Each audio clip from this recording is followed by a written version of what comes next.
हमारे देश के हजारों गांव की तरह सरस गांव भी दो हिस्सों में बटा था। एक तरफ था शक्तिशाली नीलचंदी समाज का इलाका। ये लोग पारंपरिक तौर पर जमींदार थे और सदियों से गांव में दबदबा इन्हीं का रहा था।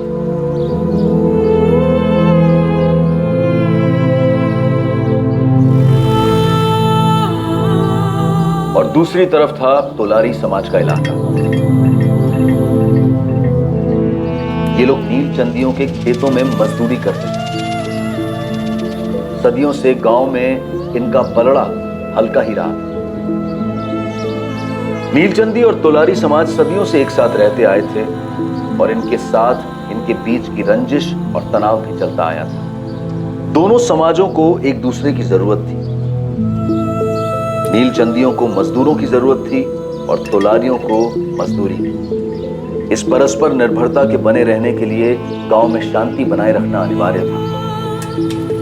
और बहुत जल्द एक जुर्म की श्रृंखला इस सारे गांव को झकझोर देने वाली थी। नीलचंदी और तोलारी समाज युद्ध के कगार पर खड़े होने वाले थे।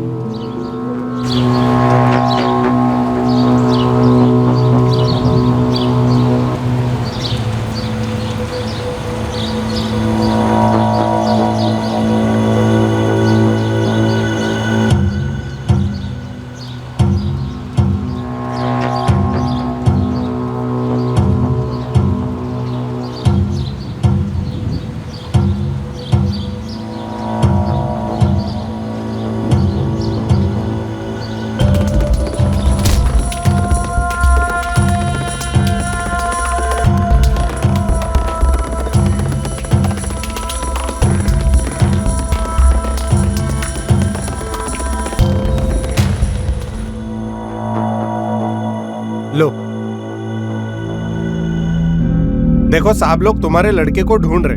तुम दोनों यहाँ कल शाम से बैठे हो, न घर गए न खाना खाया। थोड़ी सी चाय है, पी लो। तुकाराम, हाँ तुकाराम, हाँ तुकाराम, क्या हुआ? मैंने तेरे राहुल को देखा रे तुकाराम। क्या? उठा देखा, बोलना। वो नीलचंदियों के खेतों में।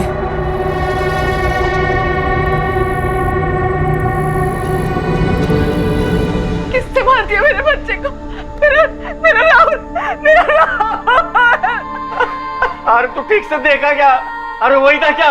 हाँ तुकाराम, मैंने ठीक से देखा, वही था। हाँ तो चल। एक मिनट, तुम दोनों यही रुको। हाँ, तू अपने घरवाली को संभाल, तू अंदर आ। मेरा बच्चा उधर, मुझे जाने दो ना। मेरा बच्चा।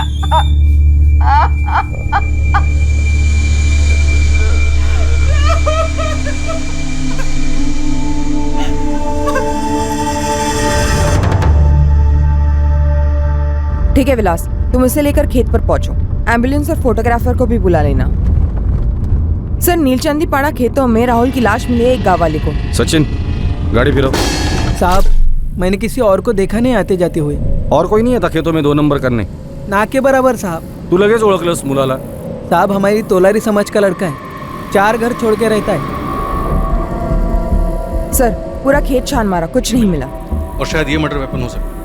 घर वालों को बुलाकर बॉडी की शिनाख्त करवाओ और बॉडी पोस्टमार्टम के लिए भेज दो। और राधिका, खेत दोबारा से स्कैन कर, उसके बाद पूछताछ शुरू करते हैं। सर, जहां शायद उस पर हमला किया गया और उसे मार दिया गया, या फिर उसने कुछ ऐसा देखा जो उसे नहीं देखना चाहिए। खेत में जाते वक्त राहुल के हाथ में एक मोबाइल फोन था, लेकिन लाश के पास पुलिस को कोई मोबाइल फोन नहीं मिला था। यह माजरा क्या था? गरीब किसान तुकाराम तोलारी और उसकी पत्नी मालती के बेटे राहुल को आखिर किसने मार दिया और क्यों?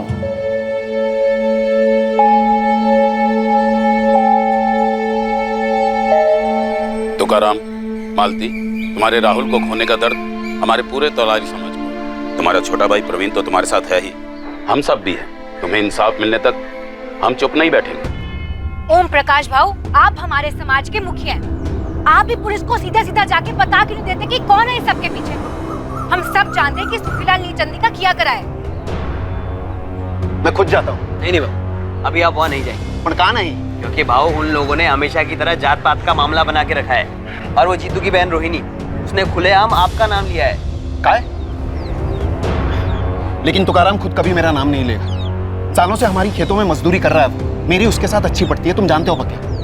वो सब हम जानते हैं, लेकिन तोलारियों को ऐसा मौका मिलेगा तो छोड़ेंगे नहीं ना।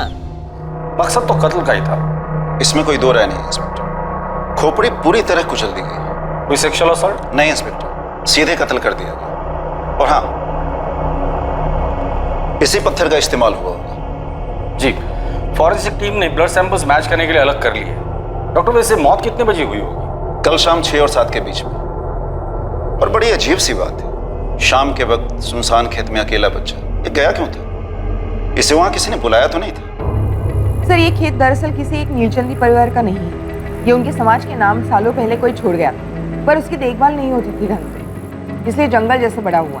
फिर भी हमारी टीम ने और गांव वालों ने मिलकर 1-1 इंच खंगाला है, लेकिन हमें इस केस से रिलेटेड कुछ नहीं मिला सर। अब देखते हैं फॉरेंसिक रिपोर्ट से कोई मदद मिलती है, पत्थर पर कोई फिंगरप्रिंट्स या और कोई ऐसी बात जिससे इस केस को नया एंगल मिल जाए। सर, खेतों से लौटते वक्त मुझे 2 बच्चे दिखे।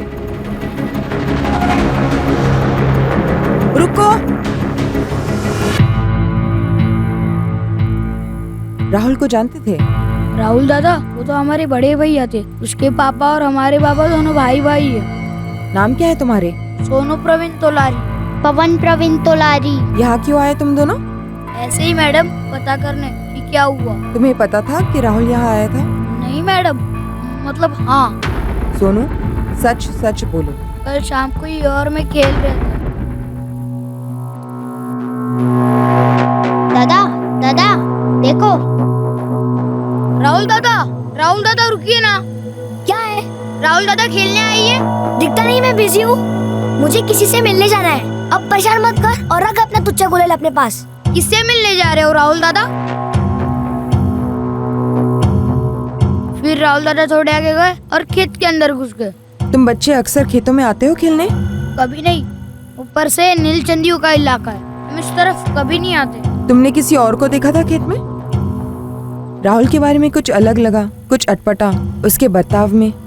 हाँ। क्या, बताओ मुझे। पहले वो हमेशा हमारे साथ खेलते थे, पर 8-10 दिनों से उनके पास मोबाइल क्या आ गया है, तब से हमारे साथ खेलते नहीं और बात भी नहीं करते, और एक भी गेम मोबाइल में खेलने नहीं देते। गांव में किसी और बच्चे के पास फोन नहीं है? तुम दोनों के पास नहीं है? हम तोलारी बच्चों में किसी पास मोबाइल नहीं है। कहीं इस मोबाइल को लेकर कुछ हुआ ना हो? सर, ना लाश पर मोबाइल, ना क्राइम सीन पर मोबाइल। कातिल शायद मोबाइल अपने साथ लेकर गया था। क्यों? सर, तुकाराम है, किसके बारे में पूछ रहा है? भेज दो उसे। राधिका, तुकाराम की बीवी और रिश्तेदारों से बात करो, और शास्त्री खबरियों से बात करो। गांव में क्या माहौल है वो भी जरा देखो। साहब, आ जाओ। साहब, कुछ पता चला किसने मारा मेरे बेटे को? बैठो तुकाराम, बैठो। बैठ। किसी के साथ दुश्मनी थी? 11 साल का बच्चा सर, किसी के साथ क्या दुश्मनी होगी? तुकाराम, तुम्हारी किसी के साथ कोई दुश्मनी थी? गरीब का एक ही दुश्मन साहब, गरीबी। पूरी जिंदगी इसी से लड़ने में जाती है। मैं तो अपने बेटे राहुल को पढ़ा लिखा कर कुछ बनाना चाहता था। तुमने राहुल को मोबाइल फोन लेकर दिया था? बच्चा था मेरा साहब, बचपन में मेरे कोई लाड नहीं किया, इसलिए थोड़ी बहुत मैं करता था। तुम्हारे तोलारी समाज के और बच्चों के पास फोन नहीं है, सिर्फ राहुल के पास फोन था। उसको फोन पे खेल खेलने का भूत सवार था। बहुत जिद की उसने, इसलिए एक सेकेंड हैंड फोन खरीद दिया था, वो भी सबसे सस्ता वाला। उसमें सिम कार्ड भी नहीं था साहब। क्या हुआ रे? एक हफ्ते में दिल भर गया तेरा फोन से? सारे गेम्स खेल लिए पापा, ऑनलाइन तो कुछ खेल नहीं सकता, सिम कार्ड ही नहीं है। ये मेरा फोन ले, इसमें सांप वाला खेल है, खेल। मुझे नहीं खेलना, इस पे इंटरनेट तो है नहीं। मम्मी के मोबाइल में इंटरनेट है, लेकिन वो खेलने देती नहीं। अब एक काम कीजिए ना, मेरे मोबाइल में नए गेम डलवा दो ना पापा, प्लीज। बेटा, मुझे नहीं पता कैसे डलवाते हैं, तुझे फोन चाहिए था, मैं ला दिया। चाप से आपने फोन लाया ना पापा, उसको बोलो वो नए गेम डाल के देगा। कितने पैसे लगेंगे? वो तो मुझे नहीं पता, अगर महंगा होगा तो मत डलवाना। हाँ, अपनी ताकत में रहेंगे तो अगले हफ्ते डलवा दूंगा, जब तनख्वाह मिलेगी, ठीक है? थैंक यू बाबा। तनख्वाह मिलने से पहले मेरा और कातिल अपने साथ फोन भी लेकर गया है। ये फोन के लिए मेरे बेटे को मार डाला? ये अभी पता चलना बाकी है। फोन में कैमरा था? हाँ साहब, वो हर चीज की फोटो लेता था, फिल्म बनाता, खूब हंसता। क्या क्या फिल्म बनाता है रे तू? अरे पापा ये तो कुछ नहीं है, ये देखो मम्मी, ये देखो गांव में, ये स्कूल के रास्ते पर, हाँ अब ये देखो ये खेतों में।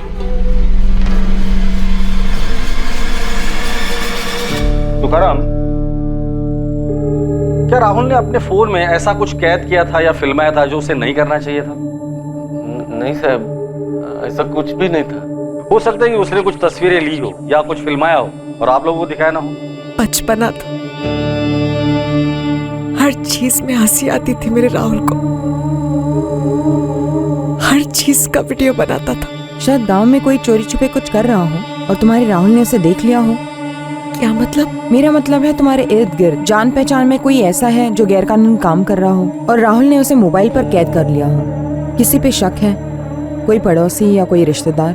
जी ऐसा कोई नहीं था, और सिर्फ 11 साल का था मेरा राहुल, कुछ छुपाता नहीं था वो। घर से इतनी दूर खेत की तरफ तुम्हें बता कर गया था? पता कैसे चला कि राहुल गायब हुआ है? राहुल के पापा के खेत से घर लौटने के 1 घंटे पहले तक राहुल हमेशा घर वापस आ जाता था। उस दिन मैं काम में उलझी हुई थी तो मेरा ध्यान नहीं गया। उसके बाद मैं राहुल को ढूंढने गई। सोमेश्वरी, राहुल को देखा क्या? नहीं, घर नहीं आया। नहीं, मैं उसे ढूंढने ही जा रही हूँ। अच्छा मैं भी आती हूँ। राहुल! राहुल! राहुल! बाळा, राहुल दादाला पाहिलंस का? राहुल! मीना ताई, मेरे राहुल को कहीं देखा क्या? नहीं घर, वो घर नहीं आया क्या? नहीं, पूरा गांव ढूंढ लिया, कहीं नहीं मिला। रोहिणी, मैं मालती के साथ राहुल को ढूंढने जा रही हूँ। मालती ताई, राहुल ने कुछ कहा था कि कहाँ जा रहा है? नहीं रोहिणी, कुछ नहीं कहा। चलो जल्दी करते हैं। राहुल! राहुल! राहुल! राहुल! राहुल! दादा, राहुलला पाहिलं कुठे? राहुल! राहुल! राहुल आलाय? राहुल! राहुल बेटा कहाँ हो तुम? राहुल! राहुल! राहुल! अरे राहुल है! राहुल! राहुल! राहुल! देर रात तक हम ढूंढते रहे, फिर जाकर हम आप लोगों के पास आए शिकायत लेकर, और फिर खबर मिली कि मेरे राहुल की लाश मिली है खेत में। कभी किसी का कुछ नहीं बिगाड़ा, हमेशा अपनी मस्ती में रहता था मेरा बेटा।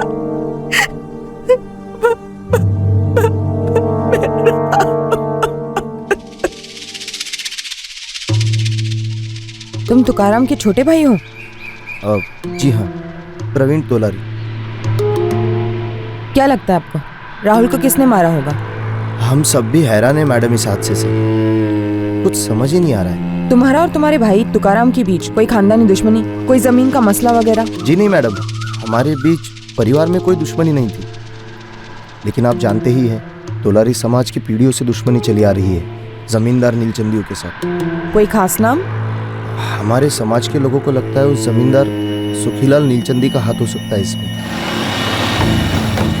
बोल मुकुल, क्या खबर है गांव की? साहब ये जात पात का लफड़ा लग रहा है। तोलारी समाज के मुखिया से बात हुई। सुखीलाल नीलचंदी, वो तो नीलचंदी समाज का मुखिया है ना? उसका नाम तो काफी अच्छा है। सब अच्छा अच्छा ही बोलेंगे। उस आदमी के मुंह में राम, बगल में छुरी है। नफरत करता है वो हमारे लोगों से। लेकिन ओम प्रकाश भाऊ, एक 11 साल के बच्चे के साथ कैसी दुश्मनी? किसी के बच्चे को मार डालो, उससे ज्यादा दर्द हो सकता है उसे? यहाँ उसने हमारे पूरे समाज को दर्द दिया है, भयंकर दर्द। लेकिन आपके पास कोई सबूत या सुराग है? सबूत ये है कि बच्चे को उनके ही खेतों में मार डाला गया। हिम्मत नहीं हुई ना बड़ो बरवार करने की? हमारे समाज में से कोई ऐसा करेगा? चानस ही नहीं है। वही है सुखीलाल नीलचंदी।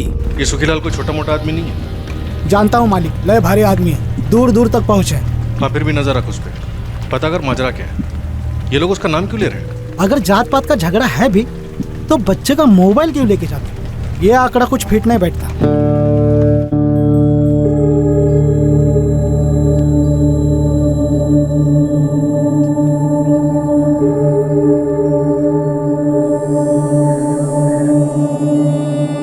मोबाइल फोन बिना सिम का सस्ता सेकंड हैंड मोबाइल फोन लाश से अलग किया जाता है। क्यों? सर ये भी तो हो सकता है कि खेतों में कोई कपल मिल रहा हो, बच्चे ने उसकी वीडियो रिकॉर्डिंग की हो और उसी गर्मा गर्मी में बच्चे को मार डाला गया और मोबाइल छीन लिया गया हो। लेकिन सर ये इत्तेफाकन मर्डर नहीं लगता, क्योंकि राहुल किसी को मिलने जा रहा था। दिखता नहीं मैं बिजी हूँ, मुझे किससे मिलने जाना है? उसे मिलने बुलाया और वो चला गया, तो जाहिर सी बात है वो राहुल के जान पहचान वाला ही होगा जिसने राहुल को खेतों में बुलाकर उसे मार डाला और मोबाइल रख लिया। सर दूसरा, जाना पहचाना कातिल। तुकाराम का कहना है कि उसकी किसी के साथ कोई दुश्मनी नहीं थी। तुकाराम की बीवी मालती ने भी यही कहा, लेकिन उसके छोटे भाई प्रवीण ने जमींदार सुखीलाल नीलचंदी का नाम लिया। हमारे समाज के लोगों को लगता है उस जमींदार सुखीलाल नीलचंदी का हाथ हो सकता है इसमें, लेकिन कोई कारण नहीं बताया। खबरी मुकुल से तोलारी समाज के मुखिया ओम प्रकाश तोलारी ने भी यही कहा कि उन्हें भी ये लगता है कि इस सब में सुखीलाल नीलचंदी का हाथ है, जात पात का झगड़ा। फिर सुखीलाल का नाम? वही तो सर। सर तीसरा, सुखीलाल नीलचंदी, जात पात का मसला। सर आप जरा आके उस औरत से बात कीजिए ना, पूरा पुलिस स्टेशन सर पे उठा रखा है। कौन औरत? वो तोलारी समाज की तूफान मेल रोहिणी तोलारी। हद हो गई, हमें इंसाफ चाहिए। बुलाओ अपने साहब को अभी के भी बुलाओ। क्या हो रहा है रोहिणी? क्या हल्ला मचा रखा है? हल्ला नहीं करेंगे तो आप लोग सुनते कहाँ हैं साहब? 2 महीने हो गए हैं, इनका बेटा और मेरा भाई जीतू गायब है, और साथ में इनका बेटा कमलू भी गायब है। क्या कर रहे हैं आप लोग उस बारे में? उधर देखिए, जितेंद्र रवि तोलारी उर्फ जीतू, कमलेश सुरेश तोलारी उर्फ कमलू, दोनों की खोज जारी है। इनके फोटोग्राफ्स हर पुलिस स्टेशन में लगे, खबरी काम पे लगे हुए, काम हो रहा है। इतना मुश्किल होता है क्या साहब 2 लोगों को ढूंढना? वहां नीलचंदी को कोई बछड़ा भी गायब होता है तो पूरी फौज लग जाती है आपकी, और 24 घंटों में यूं ढूंढ निकालते हैं उन्हें। तुम कहना क्या चाहती हो रोहिणी? मैं वही कहना चाहती हूँ साहब जो आप सुनना नहीं चाहते, वही जो आप सुनकर अनसुनी कर देंगे, और वो है सच। और सच यही है साहब कि मेरे भाई जीतू और इनके बेटे कमलू को नीलचंदी के प्रधान सुखीलाल ने ही गायब करवाया, और उसने तगड़े पैसे ठूसकर आपके मुंह में से आपकी जुबान भी गायब करवा दी। 11 वर्षीय राहुल तोलारी के कत्ल के 2 महीने पहले सोलापुर के सरस गांव में एक और रहस्यमय वारदात हुई। गांव के 2 नौजवान जितेंद्र तोलारी उर्फ जीतू और कमलेश तोलारी उर्फ कमलू, ये दोनों अचानक एक ही रात को गायब हुए। रोज की तरह वो गांव के अनाज के गोदाम में अपनी ड्यूटी पूरी कर अपने अपने घरों के लिए निकले थे, पर उस रात घर पहुंचे ही नहीं। अनाज के उस गोदाम का मालिक नीलचंदी समाज का सुखीलाल नीलचंदी था। क्या हो गया? कौन मर गया जैसे खटखटा रहे हो? इप्पा क्या बाजू हट और अभी के अभी अपने सेठ को बुला। बोलने का मेरे को बोल। सुखीलाल भाऊ को बुलाओ, उन्हीं से बात करेंगे। क्या हुआ ओम प्रकाश? सुखीलाल जी, मेरा भाई जीतू और इनका बेटा कमलू दोनों अभी तक गोदाम से घर नहीं वापस पहुंचे हैं। तो इसमें मैं क्या कर सकता हूँ? दूध पीते बच्चे थोड़ी ना है। जहाँ तक मुझे मालूम है दोनों जमकर शराब पीते बैठे होंगे किसी ठेके पर। हर ठेके, हर अड्डे, हर जगह पे ढूंढ लिया है सुखीलाल भाऊ, लेकिन उन दोनों का कहीं कोई पता नहीं है। तो ओम प्रकाश जी जाओ पुलिस में जाकर शिकायत दर्ज करो। वो तो हम अभी के अभी करने जा रहे हैं, पर इस बार ना हमारी शिकायत आपके खिलाफ होगी सुखीलाल जी। सभी लोग कान खोलकर एक बात सुनो, एक एक करके बात करना, ना ही कोई चीखेगा और ना ही चिल्लाएगा। ये पुलिस स्टेशन है, पंचायत नहीं है। इंस्पेक्टर ये लड़की बकवास कर रही है, मैं अपने ही 2 मुलाजिमों को गायब क्यों करवाऊंगा? मुझे उससे क्या मिलने वाला? ठंडक, दिल को ठंडक, क्योंकि चोरी के झूठे आरोप में तो इन्हें फंसा नहीं पाए। उस दिन से 6 महीने पहले दिवाली को कुछ ही दिन थे। सुखीलाल की पत्नी विद्या घर पर अकेली थी, पर जब वो नहाकर बाहर आई तो उसे अपनी जिंदगी का सबसे बड़ा झटका लगा। सुखीलाल जी, आपको किसी पर शक है? कोई ऐसा जिसका यहाँ आना जाना है? अगर शक है तो बता दीजिए, हम तहकीकात करेंगे। हाँ शायद कुछ करने जैसा है। पिछले हफ्ते मैंने छत की मरम्मत के लिए सीमेंट मंगवाई थी। मेरे गोदाम में काम करने वाले 2 लड़के जीतू और कमलू सीमेंट लेकर घर आए थे।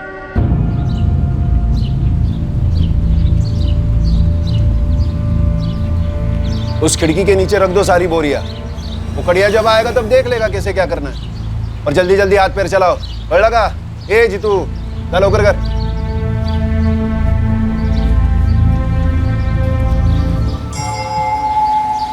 ए जीतू, कमलो, ऐसा ले, क्या कर रहे हो वहाँ? जाओ दूसरी बोरियां ले आओ।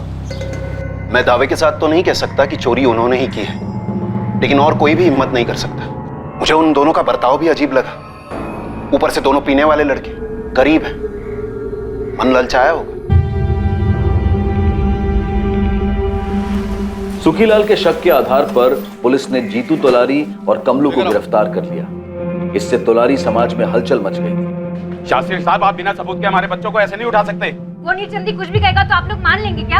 हमारे बच्चे कोई गलत काम नहीं करते। अरे साहब, अगर गलत काम करते तो मेहनत मजदूरी क्यों करते वो? आप अभी के अभी हमारे लड़कों को छोड़ दीजिए साहब, वरना हमारा पूरा समाज रास्ते पे उतर आएगा साहब। 2 मिनट के अंदर आप लोग ना सिर्फ पीछे हटेंगे बल्कि सीधा अपने घरों पर, और जो बीच में आएगा वो हवालात में।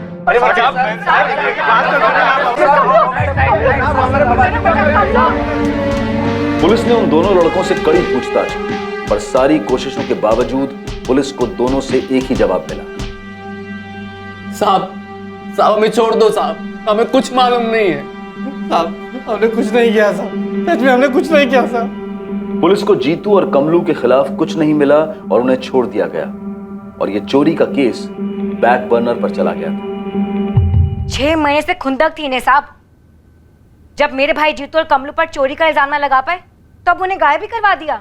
इंस्पेक्टर, जब आपने मुझसे कहा कि आपको उन दोनों के खिलाफ कुछ नहीं मिला तो मैंने अपनी गलती मान ली और उन दोनों को वापस काम पे रख लिया, ताकि 6 महीने बाद आप ये सारा खेल फिर से खेल सको और कोई आप पे शक ही ना करे। एक मिनट, तुम सुखीलाल जी पर कौन सी बुनियाद पर आरोप लगा रही हो? इन्होंने कौन सी बुनियाद पर मेरे भाई जीतू और कमलू पर चोरी के आरोप लगाए थे, और आप लोगों ने कौन सी बुनियाद पर उन्हें गिरफ्तार किया था, उनकी कुटाई की थी? हाँ, जवाब दीजिए। इनका खून खून और हमारा खून पानी, ये कैसा इंसाफ हुआ साहब? तुम्हें जितने भी वाहियात इल्जाम लगाने ना लगाओ, पर इतना याद रखो, जो गायब हुआ है उसे भले ही ढूंढा जा सकता, लेकिन जो अपनी मर्जी से भाग गया है ना, उसे ढूंढना बेहद मुश्किल है। ये क्या हुई बात साहब? आप फिर से हमारे बिरादरी के लोगों को दोषी मान रहे हैं। जितनी संभावना उनके दोषी ना होने की है, उतनी संभावना उनके दोषी होने की भी है। जब वो मिलेंगे या पकड़े जाएंगे तब दूध का दूध और पानी का पानी हो जाएगा। कहीं आपके दूध और पानी के चक्कर में उनका खून ना हो गया साहब। अब हमारे खून को हल्के में ना ले। अब हमारे खून बहने के दिन गए साहब। अब हम और नहीं सहेंगे, चुप नहीं रहेंगे हम।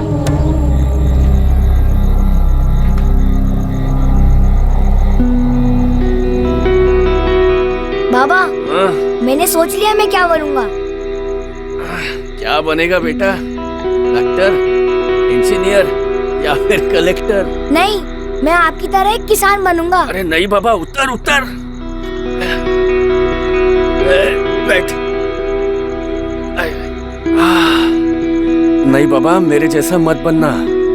देख रहा है ना कमर कैसे टूटी है काम कर करके, और पैसे भी कितने मिलते हैं? कुछ नहीं। अरे बाबा, मैं सारे नए तरीके सीखूंगा। डिग्री लूंगा खेती करने की, और फिर लोन लूंगा, और आपकी छोटी सी जमीन भी तो है। अरे बाबा, कितना सोच रखा है रे तूने। हमारी टीचर कहती है बाबा, जो भी करना हो ना, उसके लिए सालों पहले से प्लानिंग करनी चाहिए।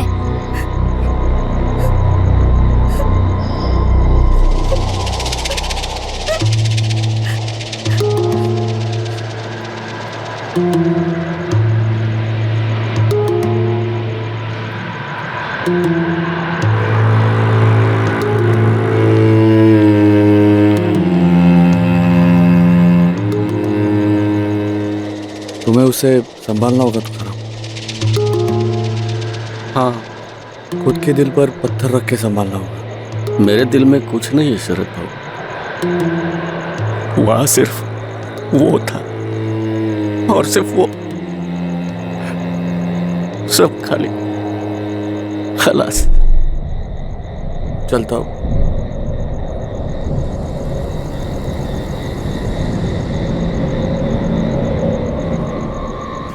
बोल मुकुल, क्या खबर? साहब, मैं जितना खोदते जा रहा हूँ, इस तोलारी और नीलचंदी समुदाय के बीच काफी खून बहा है पहले। अभी हाल फिलहाल में कुछ हुआ क्या? ये जीतू और कमलू की कोई खबर? सुखीलाल ने मरवाया होगा उनको। साहब, ये जीतू और कमलू कोई अच्छे बच्चे तो थे नहीं, छोटे मोटे लफड़े उनके होते ही रहते थे। और वैसे ही सुखीलाल भी कोई विलन जैसा जमींदार नहीं है, उसका वाकई में कोई ऐसा ट्रैक रिकॉर्ड नहीं मिल रहा। और खोद मुकुल, और आदमी लगा, लेकिन चुपके से। कुछ ना कुछ जरूर हुआ होगा। सुखीलाल पे इन दोनों के गायब होने की उंगली उठी है और राहुल के कत्ल की।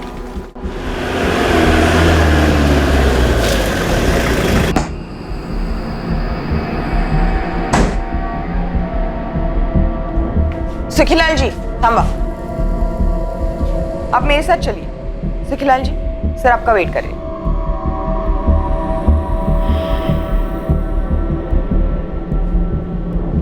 इंस्पेक्टर, ये बात किसी से छुपी नहीं है कि हम नीलचंदियों और तोलारियों के बीच में दुश्मनी रही है। एक दूसरे के गले काटे हैं आप लोगों ने। मैं किसी 11 साल के बच्चे का कत्ल क्यों करूंगा, और वो भी तुकाराम के बेटे का। तुकाराम मेरा सबसे अच्छा, सबसे वफादार और सबसे समझदार मजदूर है।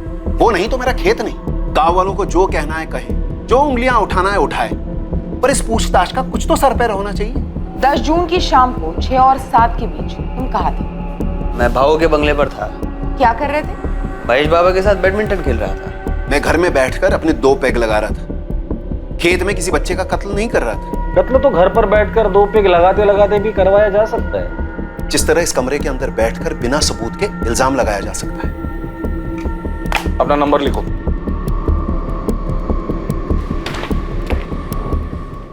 अगर तुम चाहते हो कि तुम्हें इस पैड की तरह पटका ना जाए, तो चुपचाप ये पैड उठाओ और दोबारा से दो।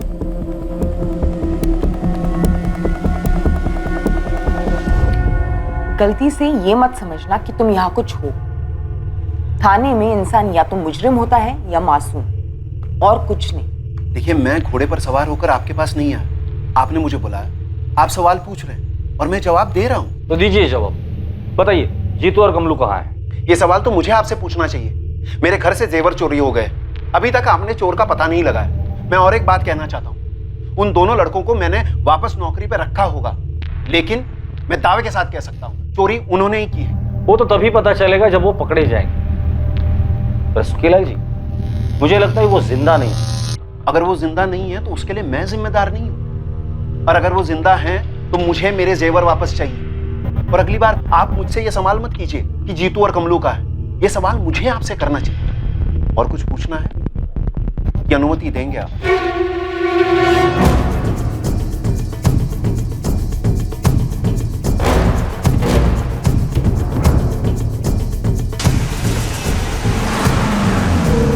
सुखीलाल और उसके आदमियों के कॉल रिकॉर्ड्स करो तुरंत। जी सर। सुखीलाल को हम क्लीन चिट नहीं दे सकते। तुकाराम सालों से उसके यहाँ मजदूरी कर रहा है, तो दोनों के बीच खटास पैदा हुई होगी, या फिर ऐसी कोई बात जो अभी तक हमारे रडार पर नहीं आई।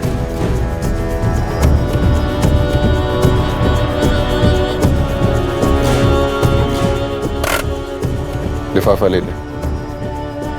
जा दिया। मैं जाऊंगा तो सही नहीं लगेगा। सर, हम इस बात पर सहमत हैं कि कातिल कोई जाना पहचाना रहा हो सकता है वो सुखीलाल हो। तो फोन लोकेशन घर का दिखा सकता है, अगर फोन घर पे छोड़ा हो। वो तो वो आराम से कर सकता है।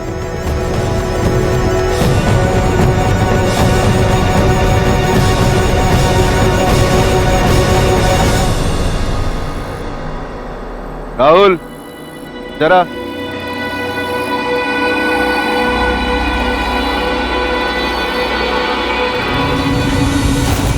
मैं आ गया सुखीलाल काका। मुझे मालूम था तू आएगा। तुझे अपने मोबाइल में नए गेम्स चाहिए थे ना? हाँ? दे दे अपना फोन दे पक्का को, वो तुझे नए गेम्स डाल के दे। हो सकता है बच्चे ने मोबाइल में सुखीलाल के खिलाफ कुछ तो रिकॉर्ड किया होगा, इसलिए सबूत और गवाह दोनों मिटा दिए। या मोबाइल में गेम डालने के बहाने बच्चे को खेत पे बुलाया और उसे मार दिया गया हो, क्योंकि मकसद मारना था। क्यों? कोई ठोस मकसद भी तो सामने आना चाहिए। सर, ये कत्ल एक आग लगाने के लिए हो सकता है। दोनों गुटों के बीच एक चिंगारी, गुलेल से मारा गया पत्थर। मुझे लगता है कि तुकाराम से हमें दोबारा बात करनी चाहिए। कुछ तो है जो हमसे छुपा रहा है। सर, मुझे इसकी बीवी के बारे में भी ऐसे लगता है, कुछ तो अटपटा है। सर, मैं तुकाराम को लेकर आता हूँ।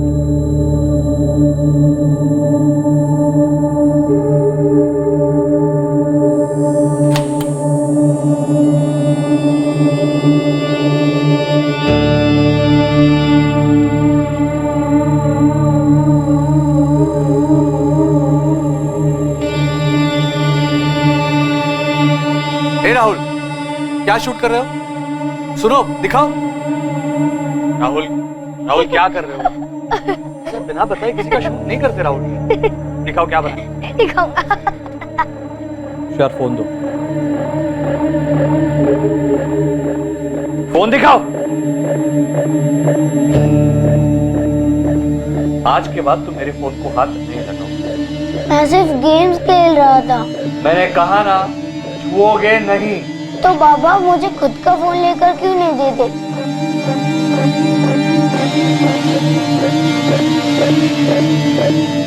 देखो, अभी कॉलेज जाने तक तुम्हें फोन नहीं मिलेगा। जाओ बाहर जाके असली गेम्स खेलो, जाओ जाओ।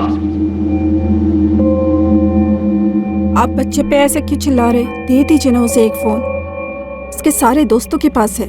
सब करेंगे मतलब हम भी करेंगे। अपनी कोई सोच नहीं है क्या? ये चाय है या खीर? लाइए, मैं दूसरी बना लाती हूँ।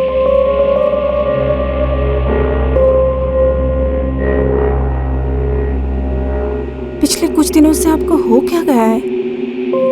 आप इतने चिड़चिड़े क्यों हो गए? बाबा हद है, ये तोलारी हम लोगों पर इल्जाम लगाए जाएंगे और हम बस चुप बैठे रहेंगे। चुप कौन बैठा है महेश? और तुम्हें इतना गुस्सा क्यों आ रहा है? इसका गुस्सा काफी समय से चल रहा है। जब से घर में चोरी हुई है ना, तो वापस उन्हें असद से। क्या वापस? क्यों महेश, तुमने मुझे कुछ बताया नहीं? मैंने कितनी बार पक्के दादा को बताया, पर आप कुछ बोलते नहीं हो, करते नहीं हो। ये तोलारी आप पर, हमारे समाज पर बिंदास कीचड़ उछालते हैं। इन लोगों की औकात नहीं। नहीं बड़ा गलत बात। किसी भी समाज के बारे में ऐसा नहीं बोलते। हाँ, वो गरीब जरूर हैं, लेकिन उनकी मेहनत के कारण ही हम आराम से जी पाते हैं। लेकिन उन लोगों ने हमेशा हमसे झगड़ा ही किया है बाबा। तो तुम्हारी पीढ़ी को इस झगड़े को मिटाना है, बढ़ाना नहीं है। वो लोग कभी पीछे नहीं हटते बाबा।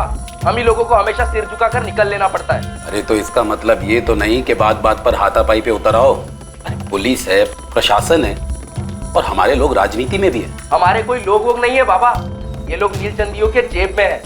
हमारे सिर्फ हम लोग हैं, और हम लोगों के बीच में भी गद्दार है। नहीं साहब, मेरी सुखीलाल सेठ से कोई शिकायत नहीं। लेकिन तुम्हारे समाज वाले उस पर उंगली उठा रहे। सुनने में आया कि सुखीलाल के साथ तुम्हारा कोई पुराना मसला है। क्या मसला? तो तुम कह रही थी? हाँ मैडम, ये सुखीलाल का आदमी पकिया एक नंबर सा खड़ूस है। तो क्या हुआ उसे? कुछ किया? छेड़ा तुम्हें? नहीं, वो नहीं। वो कल आया था यहाँ, इस तुकाराम को कुछ पैसे दे रहा था। अच्छा, ये पहली बार हो रहा है? मैंने तो पहली बार ही देखा मैडम। पर ये हो क्यों रहा है? तुकाराम सुखीलाल के पैसे क्यों ले रहा है? वो लोग तो हमारे दुश्मन हैं। हमारे समाज की जो दुश्मनी है नीलचंदियों से, वो मेरी दुश्मनी नहीं है साहब। मैं कभी किसी लफड़े में नहीं पड़ा हूं। मुझे तो बस अपने काम और अपने बच्चे से मतलब था, और मेरा बच्चा ही नहीं रहा तो काम करने में मतलब ही नहीं रहा। काम के दौरान सुखीलाल या उसका आदमी पकिया या और किसी से कभी झगड़ा हुआ था? नहीं साहब, कभी नहीं। उल्टा कल सुखीलाल सेठ ने पकिया के हाथों मेरी तनख्वाह और 1 महीने का एडवांस भिजवाया। बोले काम मत छोड़ना, इज्जत करते हैं मेरी साहब मेरे काम की। सोमेश्वरी, क्या तुम्हें वाकई में लगता है कि सुखीलाल ने राहुल को मारा या मरवाया होगा? कोई और माजरा? सालों से पड़ोसी रही हो तुम। देखिए मैडम, मेरा नाम नहीं आएगा ना? नहीं, बोलो। जिस शाम को राहुल गायब हुआ था, हम लोग पूरा गांव उसे ढूंढ रहे थे मशाल लेकर, मगर हमें लाश नहीं मिली। राहुल राहुल बेटा कहाँ हो? राहुल। हाँ, दूसरे दिन किसी गाँव वाले को मिली, नीलचंदियों के खेत में। लेकिन आप लोगों को कैसे पता चला कि राहुल अपनी मर्जी से खेत पर गया था? जब मैंने पूछा था राहुल के चचेरे भाइयों से, सोनू और पवन। तुम्हें पता था कि राहुल यहाँ आया था? नहीं मैडम, मतलब हाँ। राहुल दादा खेलने आई है? दिखता नहीं, मैं बिजी हूँ, मुझे किसी से मिलने जाना है। जब आपने पूछा तब उन दोनों बच्चों ने आपको बता दिया कि राहुल खेत पे गया था। पर जब हम सब लोग, पूरी बिरादरी उसे रात भर ढूंढ रहे थे, तब दोनों ने चूं तक नहीं की। तो तुम ये कह रही हो कि किसी ने उनसे चुप रहने के लिए कहा था? उनका बाप जो है प्रवीण, तुकाराम भाऊ का छोटा भाई। भाइयों के बीच कोई मसला? जमीन। अरे दादा, वो जमीन सड़ रही है। कुछ सड़वड़ नहीं रही है, हमारे पुरखों की जमीन है जो हमारे बाबा ने हमें दी है। अरे रुमाल जितनी जमीन बंजर है, अब खरीदार सामने से आया है। अरे मुझे आंसू की हमें नहीं बेचनी है, वो जमीन हम हमारे बच्चों को देंगे, मेरे राहुल को, मेरे सोनू पवन को, वो उनके बच्चों को देंगे। ए बक दादा, भुलाई महान है, मेहनती भी है, अच्छा खासा कमा लेता है और बचा भी लेता है, पर हर कोई तेरे जैसा नहीं बनना चाहता। कम से कम मैं तो नहीं बन सकता। देख, सामने से खरीदार है, अब तो ना मत कर। आता काय भी झालं तरी मेरा जवाब नाही हो। अरे पर पैसा ही सब कुछ नहीं होता है प्रवीण, इंसान की इज्जत भी कोई चीज होती है। अहो वहिनी तुम्ही तरी समजावा की। तो प्रवीण ने राहुल को मार डाला ताकि जमीन आगे बढ़ने का सवाल ही ना हो और तुकाराम बेच दे, और दोनों बच्चों को भी चुप रहने के लिए कहा।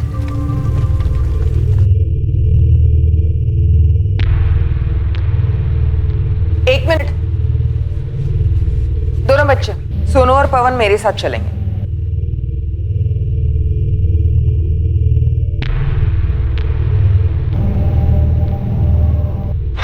साहब, तुकाराम दादा, कुछ पता चला क्या किसने किया है? नहीं। तो साहब मुझे बस ना, सुनने में आया तुम दोनों भाइयों के बीच जमीन को लेकर कुछ झगड़ा चल रहा है। 15/17 तोलारी पड़ा। तो इस जमीन का राहुल के कत्ले से क्या ताल्लुक है? तुकाराम तुम जमीन बेचना नहीं चाहते और प्रवीण तुम जमीन बेचना चाहते। तो सिर्फ इतने के लिए मैं अपने भतीजों को मार दूंगा? सोनू, पवन, देखो तुम्हें सच बताना होगा। क्या तुम्हारे बाबा ने तुमसे ये कहा था कि किसी को नहीं बताना कि तुमने राहुल को खेत में जाते देखा था? नहीं मैडम, भगवान की कसम, बाबा ने हमें ऐसा कुछ नहीं कहा था बोलने के लिए। तो फिर बेटा तुमने सारे गांव वालों को खेत वाली बात क्यों नहीं बताई? हम दोनों काफी डरे हुए थे कि राहुल दादा के साथ कुछ गलत तो नहीं हो गया। हमें कुछ समझ नहीं आ रहा था, इसलिए हमें किसी को बोला नहीं। आपको मुझ पे शक है ना? तो इनसे भी पूछो ना, इन्होंने बच्चा खोया अपना, क्या इनको भी मुझ पे शक है? नहीं साहब, हमारी जमीन का मसला ऐसा कोई मसला नहीं है, और प्रवीण मेरे साथ ऐसा कभी नहीं करेगा। 10 जून की शाम को कहाँ थे? मैं रहीम खान की जमीन पे काम कर रहा था। नंबर दो उसका। पहले अपना नंबर दो प्रवीण।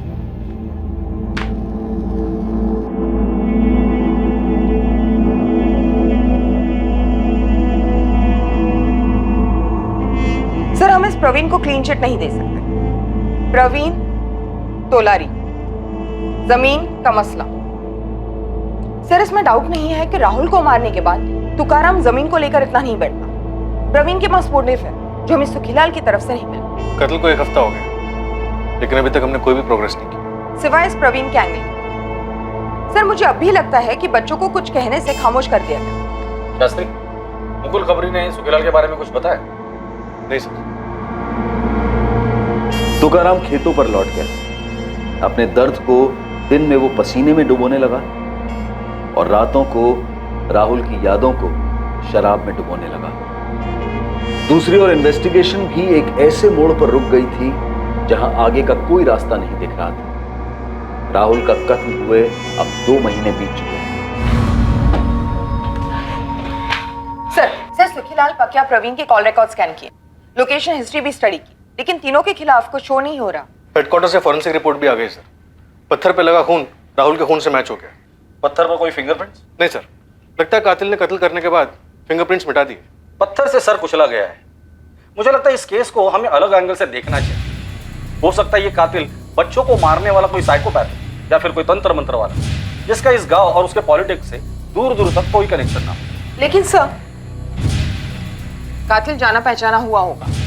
हो सकता है ये साइकोपैथ के तांत्रिक, उसने बच्चे से दोस्ती कर ली हो। वैसे भी ये लोग एक्सपर्ट होते हैं अपने शिकार से दोस्ती करने में। खबरियों से पता करो गांव में कोई नया दिखा था क्या। और राधिका, जितने भी पुराने साइकोपैथ्स और तंत्र मंत्र वाले हैं, उन सबकी हिस्ट्री निकालो। इससे पहले कि पुलिस किसी और एंगल पर काम शुरू करती, मौजूदा एंगल्स में से पुलिस को एक नहीं बल्कि 2 चौंकाने वाली खबरें आई।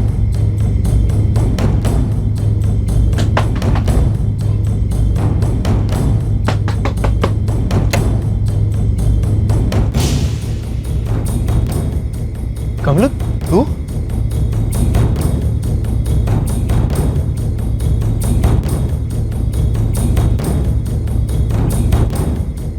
हेलो मुकुल भाई, लतीफ। मुकुल, अपने लड़के को बोल वहां से ले ली, नजर बनाए रख। मैं भी क्या भी पहुंच रहा हूँ।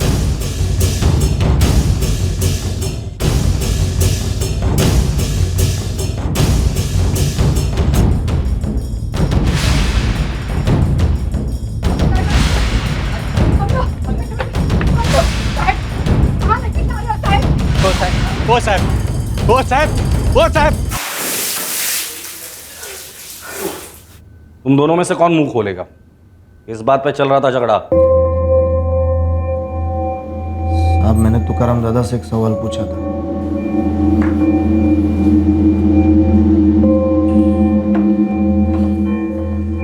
दादा, अपना समाज ना फालतू में सुखीलाल नीलचंदी के पीछे पड़ा है। मुझे लगता है ना राहुल का कत्ल उस शरद बागवे ने किया है। शरद बाबू का नाम क्यों ले रहा है? क्यों शरद का नाम छुपा रहे हो तुम? क्या मतलब है तेरा प्रवीण? उसको मालूम है ना, उसको मालूम है। वो साला शरद आपके नाक के नीचे आपकी सहमति से आपकी बीवी मेरी मालती वहीनी के साथ सोता है। वो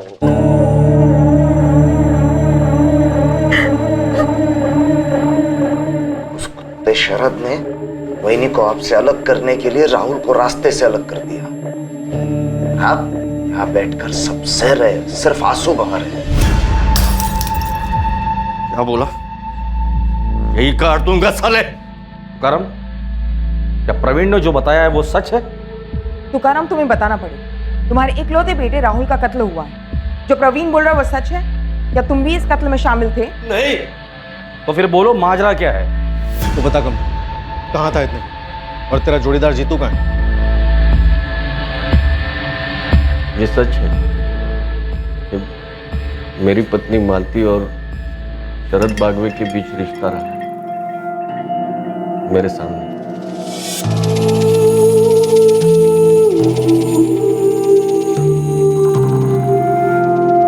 एक ही रात में पुलिस के हाथ दो ऐसे एंगल्स लगे थे जो अब तक उनकी रडार में आए ही नहीं थे। एक, कमलू 4 महीने गायब रहने के बाद खुद घर लौट आया था, तो क्या सुखीलाल पर लगा आरोप सही नहीं था? और जीतू क्यों नहीं लौटा था? दूसरी चौंकाने वाली लीड थी तुकाराम तुलारी की पत्नी मालती का शरद बागवे के साथ अफेयर। कौन था ये शरद बागवे? और तुकाराम की पत्नी मालती और इस शरद का अफेयर तुकाराम के सामने क्यों हो रहा था? वो हमारे घर की हालत काफी खस्ता हुई थी, मरम्मत करवानी थी। तेरी छत तो दम तोड़ रही है तुकाराम। प्लास्टरिंग के साथ में छत का भी काम करा ले। एक ही ठेके में दोनों काम कर दूंगा, पर घाई करा, ये तो छत गिरेगी सर पे एक दिन। हाँ हाँ, काम तो करवाना ही है। आप ये बताओ पैसे कितने लगेंगे? राहुल, तू स्कूल जा, देरी हो जाएगी ना। तो जा बाबा, सब चकाचक हो जाएगा ना? हाँ, सब हो जाएगा। अभी तो जा, ध्यान से जाना। हाँ चल। प्लास्टरिंग, पेंटिंग और छत की मरम्मत सब कुछ मिला के 75,000 होंगे। मैं कम बेम करके 70,000 में कर दूंगा। बाप रे, लेकिन 70,000 रुपया नहीं इस वक्त मेरे पास। मला माहिती है रे, और उसका भी बंदोबस्त कर दूंगा मैं। कैसे नवाब भाई? नवाब, अरे शरद भाई आ गए। शरद भाई नमस्ते। शरद भाई, ये तुकाराम, ये शरद भाई है, ये तुम्हारे लोन का बंदोबस्त करेंगे। तुकाराम ज्यादा घुमा फिरा कर बात नहीं करो। मैं सोलापुर के एक साहूकार कंपनी के लिए काम करता हूँ। नवाब ने 70 बोला, लेकिन मैं तुम्हारे लिए 1 लाख तक के लोन का बंदोबस्त कर सकता हूँ। ब्याज कितना होगा साहब? 9.5%। हर महीने की दूसरी तारीख को मैं किस्त लेने आऊंगा। एक भी किस्त छूट नहीं सकती तुकाराम, एक भी नहीं। अगर मंजूर है तो पावसेर मंगाते हैं, वरना मैं चलता हूँ। पूरे सोलापुर में इससे अच्छी ऑफर नहीं मिलेगी। बहुत भला आदमी है, आप बोल दे तुकाराम। हाँ, मंजूर है। पावसेर मेरी तरफ से। ये शरद बागवे जो भी है जी, मुझे तो ठीक नहीं लगता। पहली मुलाकात में ही आपको पिला करके भेज दिया। अरे भला आदमी है, अब हर 2 तारीख को किस्त लेने आएगा, तब जान लोगी उसे। जो भी है, मुझे तो अब भी लगता है कि आपको समाज में से ही किसी से उधार लेना चाहिए था। छोड़ ना, मैं सौदा करके आया हूँ, मुझे मालूम है क्या कैसे करना है। सुनना मालती, राहुल सो रहा है, जरा अंदर चले। बहुत दिन हो गया ना। मेरे सर में दर्द हो रहा है।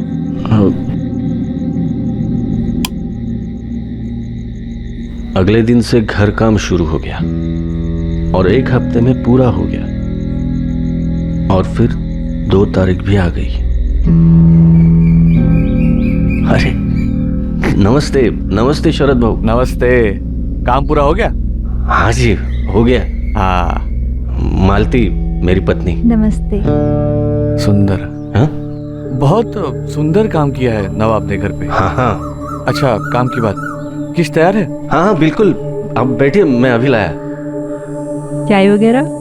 हाँ जरूर। अच्छा सुनो मालती जी। तुम्हारे लिए मेरे घर के है, मैं हर नए घर में देता हूँ, रख लो।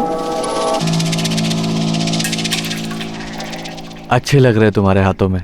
मेरी पीठ पीछे क्या और कब शुरू हुआ मुझे नहीं पता चला साहब। मेरा एक ही मकसद था, ज्यादा से ज्यादा मेहनत करूं, पैसे बचाऊं, ताकि मैं मेरे राहुल को कुछ अच्छा बना सकूं।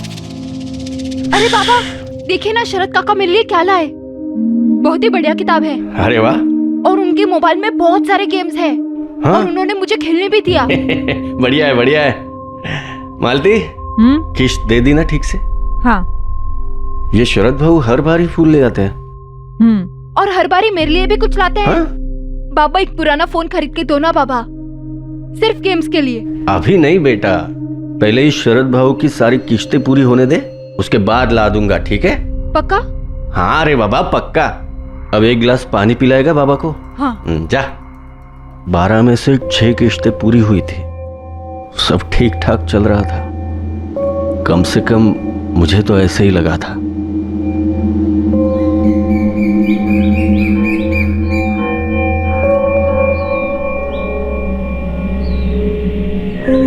उस दिन 2 तारीख तो नहीं थी।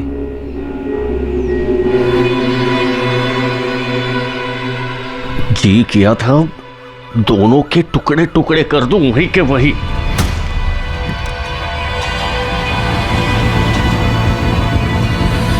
ठीक है, चलता हूँ। ठीक है। और कल कुछ लाऊं? नहीं।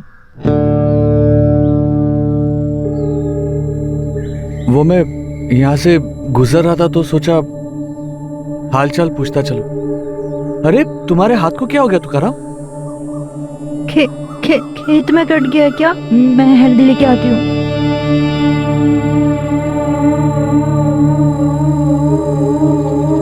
तुकाराम, आज रात को 8 बजे मिल मुझे ठेके पर।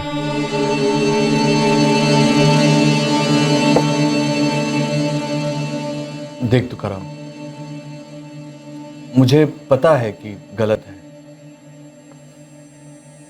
लेकिन जरूरत भी एक चीज होती है ना,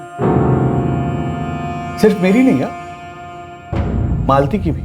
शरद भाऊ, आपकी भी पत्नी है, बच्चे हैं। मेरी जगह आप होते तो क्या करते? सिर्फ पत्नी होती, बच्चा नहीं होता तो पता नहीं मैं क्या करता, लेकिन बच्चे के खातिर, परिवार के खातिर मैं सोचता चलो पत्नी को अपनी जरूरतें पूरी करनी है, मैं अपना देख लूंगा जो भी है वो, लेकिन घर तोड़ने का कोई मतलब नहीं बनता। और तूने अभी अभी अपने घर की मरम्मत की है तुका, तेरे जो 6 किस्त है उसकी फिक्र मत कर, वो मैं भर दूंगा। देख तुकाराम, मेरा इरादा तेरा घर तोड़ने का नहीं है, बस मुझे छुप छुप कर कुछ नहीं करना। बोल, मंजूर है?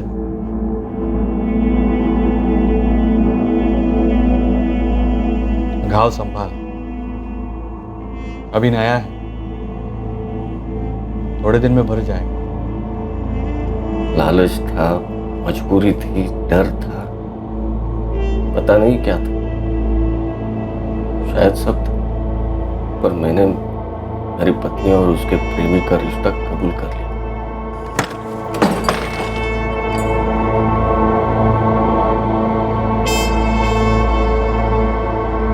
क्या बात हुई? उस दिन से मेरा और मालती का एक नया रिश्ता शुरू हुआ, और वो रिश्ता था खामोशी। हम अब एक छत के नीचे 2 लोग थे, जिन्हें एक बच्चे ने जोड़े रखा, और कुछ नहीं। खाना नहीं खाएंगे? पट्टी बदल दो?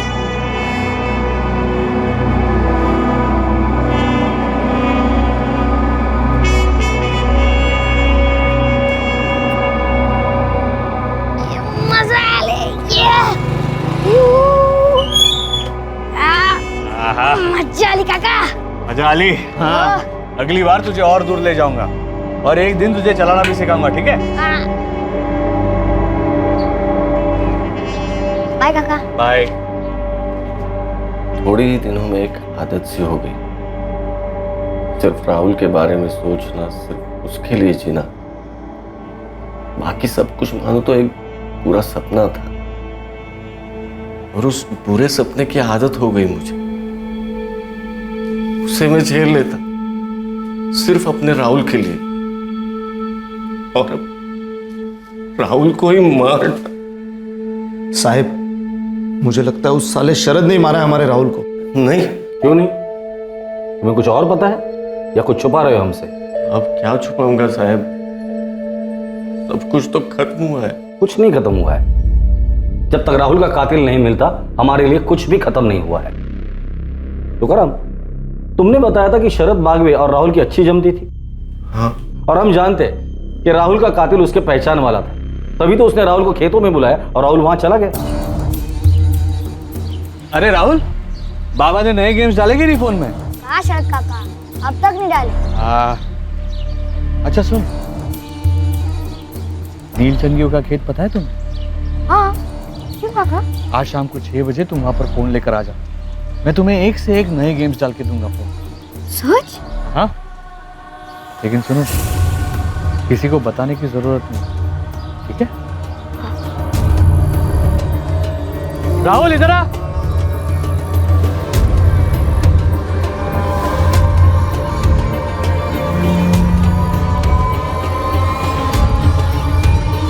लेकिन शरद क्यों मारेगा मेरे बच्चे को?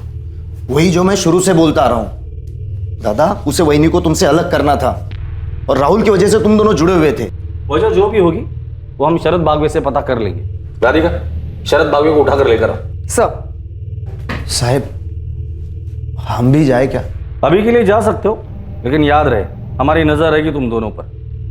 मुझे अभी भी लगता है कि तुम लोग पूरी बात नहीं बोल रहे, कुछ तो छुपा रहे हो।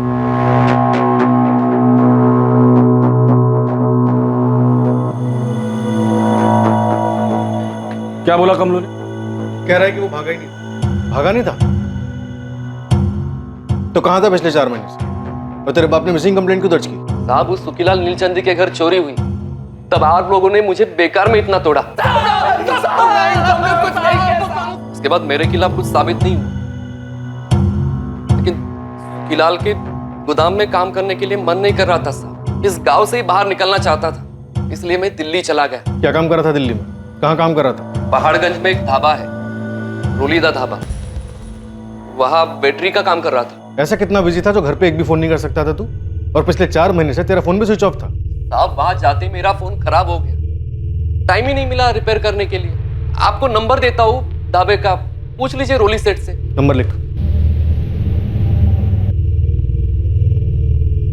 तो वापस क्यों लौटा?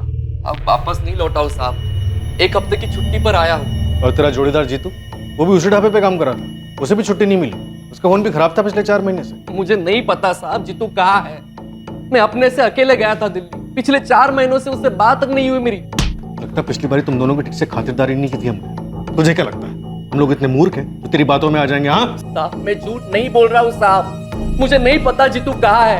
आपको नंबर दिया, आप रोली सेठ को फोन करके पूछ लीजिए, और फिर से अगर मुझे मारा ना साहब तो मैं वकील करूंगा और मेरे पूरे समाज को इकट्ठा करूंगा। धमकी दे रहा है पुलिस को?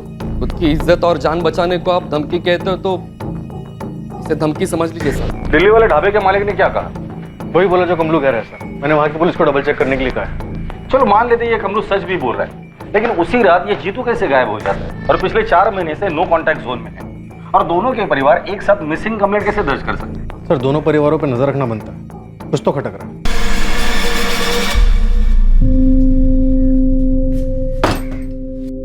क्या हुआ पुलिस स्टेशन में? रात भर थे आप?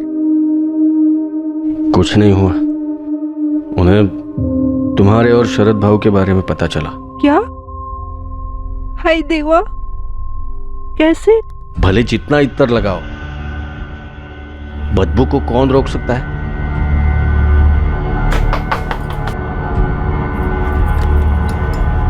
मालती जी, कुछ पता चला मेरे बेटे के कातिल के बारे में? थाने बुलाया तुम्हें साथ में? बहू, सुना आपने? कमलू घर आ गया है, दिल्ली में था और वो पुलिस वालों को बोला कि वो खुद से गया था। और इतने दिनों से वो लोग बाबा को विलेन बना रहे थे, अब तो सच में ही कुत्ते को गायब कर देना चाहिए। चुप, क्या समझाओ वेला? बेची की तरह जबान चल रही है इसकी आजकल। चल जा, मुंह को गुटला।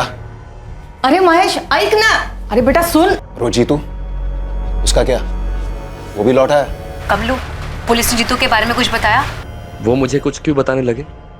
सिर्फ जीतू के बारे में कुछ आड़े टेढ़े सवाल किए जा रहे थे। सर आप हमसे ऐसे सवाल क्यों पूछ रहे हो जिनके जवाब आप पता कर चुके हो? क्योंकि हर मुंह से निकला हुआ जवाब एक नया सच होता है शरद बागवी। पिछले 1 साल से तुकाराम तोलारी की बीवी मालती के साथ तुम्हारा अफेयर चल रहा है। जी। क्या राहुल ने तुम दोनों का ऐसा कोई वीडियो बनाया था जो किसी को देखना नहीं चाहिए था? क्या बकवास कर रहे हैं सर? ऐसा कुछ नहीं हुआ था। शरद, क्या तुमने राहुल को मार डाला खेतों में बुलाकर? क्या अनाप शनाप बक रहे हो सर आप? वो बच्चा मुझसे प्यार करता था। और शरद क्यों मारेंगे राहुल को? 10 जून की शाम को तुम कहाँ थे शरद? सर मैं मालती के साथ था, उसी के घर। शरद जी, आप जरा बाहर देख के आएंगे क्या कि राहुल आ गया कि नहीं? 1 घंटे पहले आ जाना चाहिए था। मालती, अगर मैं अभी बाहर जाऊंगा तो लोग देख लेंगे। हाँ ठीक बात है, मैं चली जाती हूँ, देख के आती हूँ। आप अंधेरा हो जाए तो निकल जाइएगा। हाँ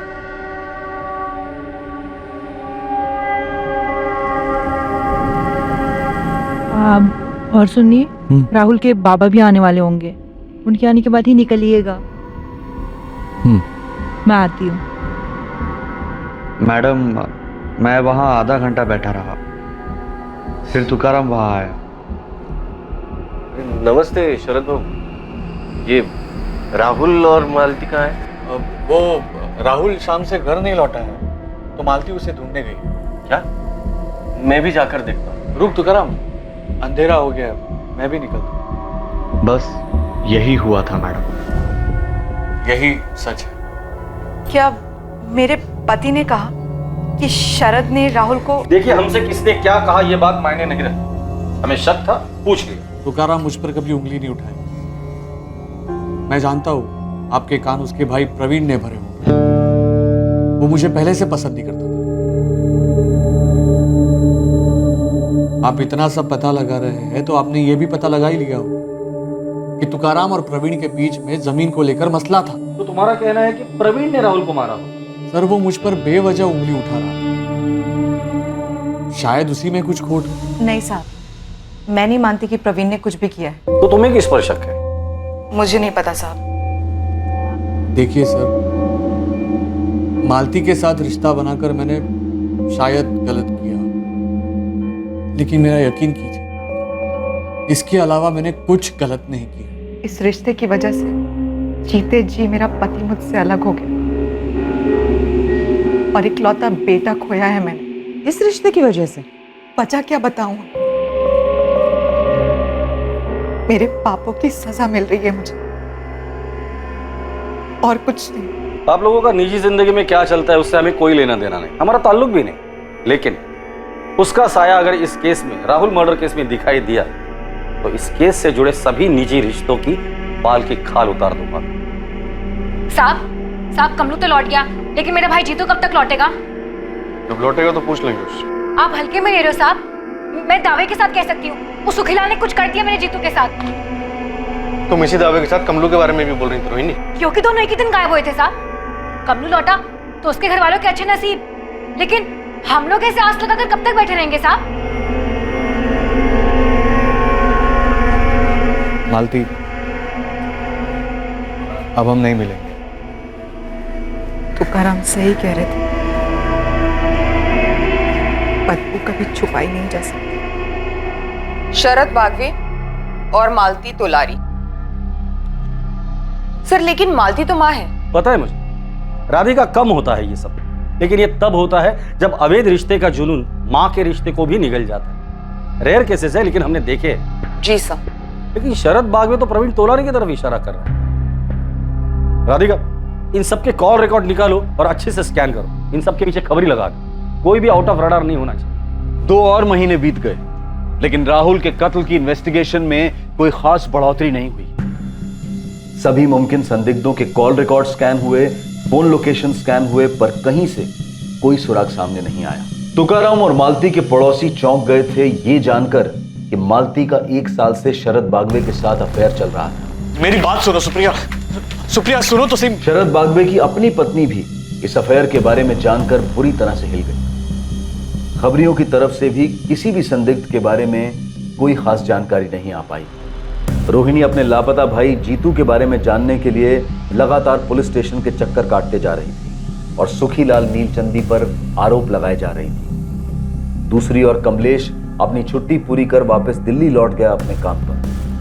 उसे रोक कर रखने के लिए पुलिस के पास कोई सबूत नहीं था। और वहीं बच्चे को खोने के बाद तुकाराम सभी रिश्तों से परे जाने लगा था, पर अंदर ही अंदर वो घुट रहा था, कुछ छुपा रहा था। राहुल का कत्ल एक शातिर साजिश का परिणाम था और इस साजिश के पत्ते बहुत जल्द खुलने जा रहे थे।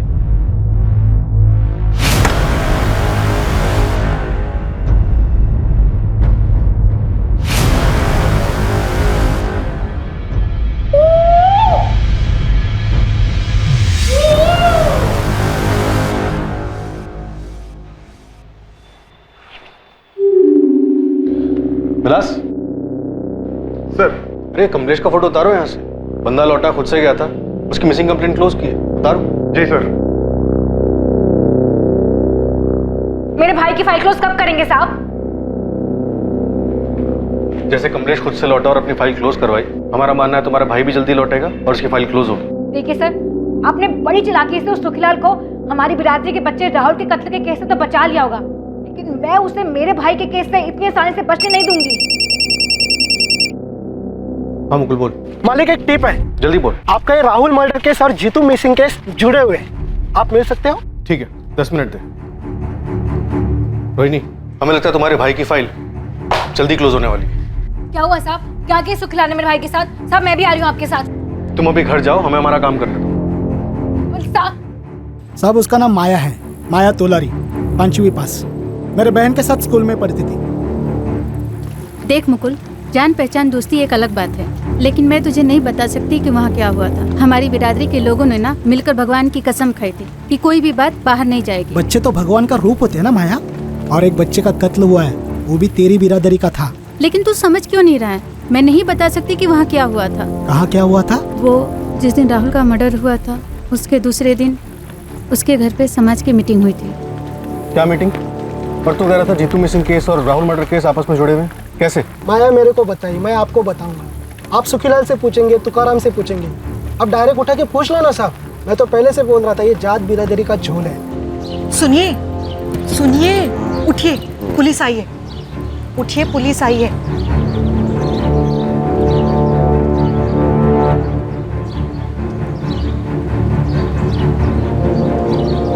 पता चला किसने मारा मेरे बेटे को? वो तो तुम हमें बताओगे तुकाराम। मैं?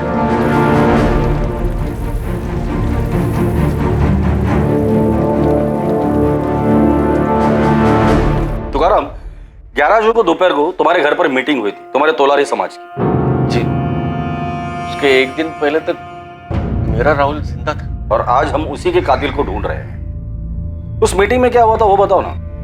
मैं तो कुछ सुन भी नहीं रहा था और राहुल के अलावा मुझे कुछ दिख भी नहीं रहा था। तुकाराम, मालती, तुम्हारे राहुल को खोने का दर्द हमारे पूरे तोलारी समाज को है। तुम्हारा छोटा भाई प्रवीण तो तुम्हारे साथ है ही, हम सब भी हैं। तुम्हें इंसाफ मिलने तक हम चुप नहीं बैठेंगे। ओम प्रकाश भाऊ, आप हमारे समाज के मुखिया हैं। आप ही पुलिस को सीधा सीधा जाके बता क्यों नहीं देते कि कौन है इस सबके पीछे? हम सब जानते हैं कि सुखीलाल नीलचंदी का किया करा है। रोहिणी, तुम्हें बीच में बोलने को कहा है किसी ने? समाज में नीलचंदी को हमसे कितना प्यार है हम सबको पता है, और कोई मुंह खोलने को तैयार ही नहीं है। पर किसी को तो बोलना पड़ेगा ना।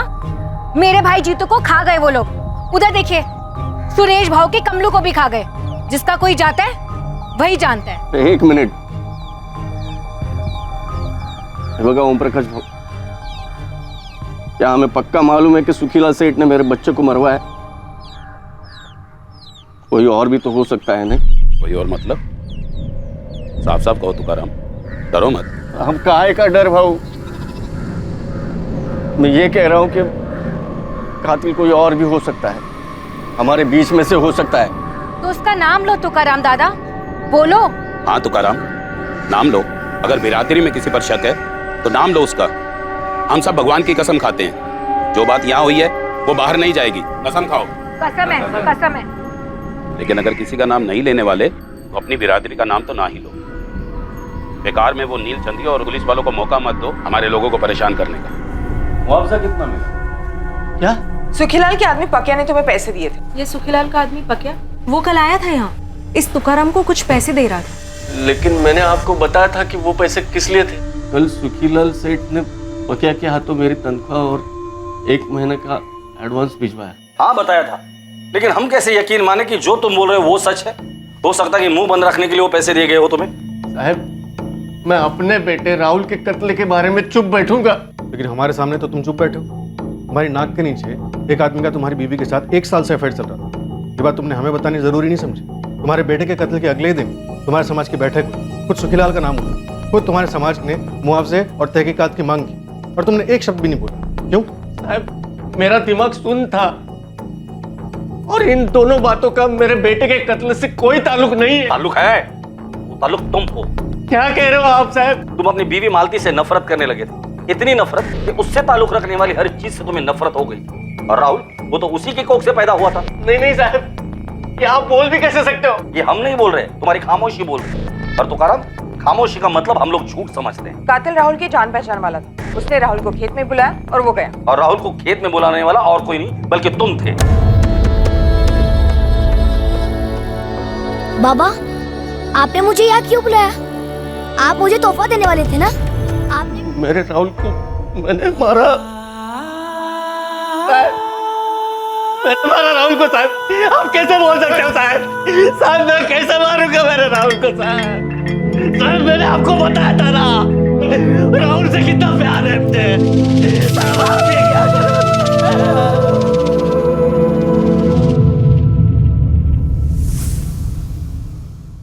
तुमने राहुल को नहीं मारा तो फिर किसने मारा तुकाराम? मुझे नहीं पता। चुप रहने के लिए सुखीलाल ने धमकी दी थी या समाज ने फरमान दिया था? तेल लेने गया समाज का फरमान। वो हर दूसरे दिन हर दूसरी बात पर जारी होते रहते हैं। ये मत करो, वो मत करो, इसे ना मिलो, उसे मिलो। फरमान तो मुझे जीतू कमलू के वक्त भी मिला था। जीतू कमलू के वक्त? आप लोगों ने उन दोनों को उठाया था जब सुखीलाल सेठ ने उन पर चोरी का इल्जाम लगाया था। तब हमारे मुखिया ओम प्रकाश भाऊ के घर बैठक बुलाई गई थी। वैसे मैं कभी जाता नहीं हूं बैठकों में, पर उस दिन खास मुझे बुलाया गया था। यहाँ मौजूद कुछ लोग नील चंदियों को अपना आका मानते हैं, उनके जुल्मों के बावजूद उनकी चाकरी करते हैं। मैं तो कहूंगा उनके टुकड़ों पर पलते हैं। उन्हें यह चेतावनी है कि खबरदार अगर सुखीलाल के यहाँ उन्होंने मजदूरी की, उसने बेबुनियाद हमारे जीतू और कमलू पर उंगली उठाई है। चोर कहा है उन्हें? क्या हम तो लारी चोर हैं? इज्जतदार और मेहनती लोग चोर हैं? सिर्फ पीटा मेरे भाई जीतू को और कमलू को पुलिस ने, जानवरों से भी बदतर पिटाई की है। न्याय होगा उनके साथ, लेकिन तब तक यहाँ बैठे हर तौलारी को यह कसम खानी होगी कि सुखीलाल तो क्या, किसी भी नील चंदी के यहाँ पर कोई काम नहीं करेगा। कसम है, कसम है। मुझे कुछ कहना है भाऊ। हाँ तुकाराम, मैं तो इंतजार कर रहा था कब बोलोगे, इसीलिए खास तुम्हें इस बैठक के लिए बुलाया है।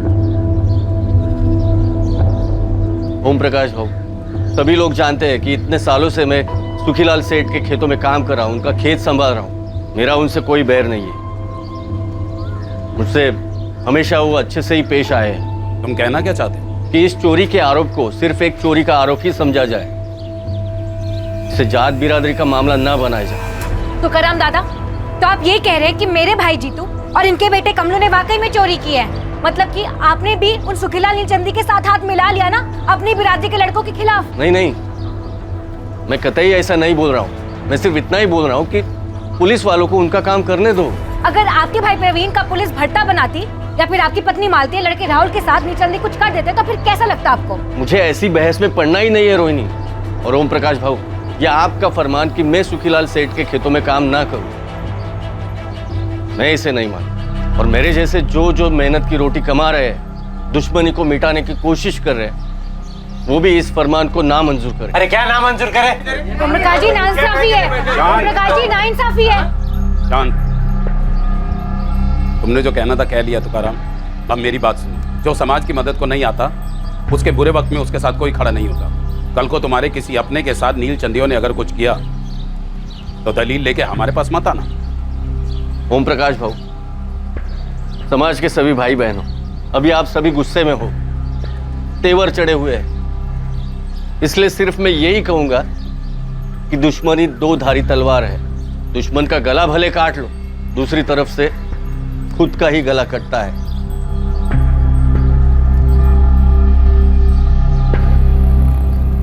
फालतू का फरमान था साहब,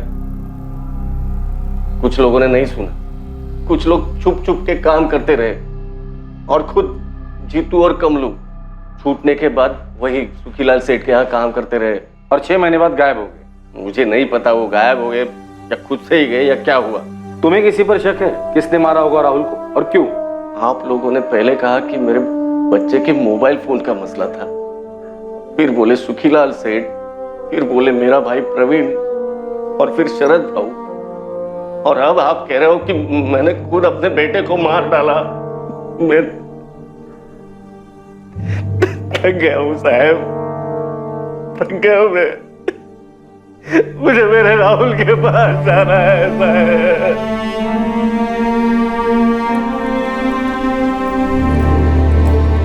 जीतू और कमलू का गायब होना और राहुल मर्डर केस, दरअसल ये दोनों केसेस ओम प्रकाश, तुकाराम और सुखीलाल से जुड़े हुए हैं। शास्त्री, तुम सुखीलाल के घर जाकर उससे बात कर, और राधिका तुम ओम प्रकाश के घर जाके, लेकिन संभल कर। ध्यान रहे कि ये दोनों अपने अपने समाज की अगुवाई करते हैं।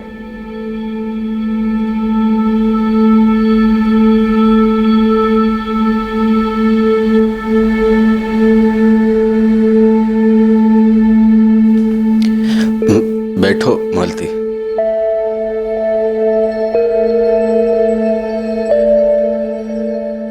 पता है मालती, आज पुलिस थाने में उन्होंने क्या कहा? क्या? बोले मुझे तुमसे इतनी नफरत है कि मैंने वो नफरत तुम्हारे बेटे राहुल पर निकाली। मैंने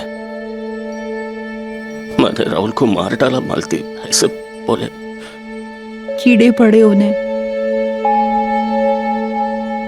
आपके जैसा पिता इस दुनिया में नहीं है। लेकिन मैं एक अच्छा पति नहीं बन सका। और मैंने जो रेखा पार की,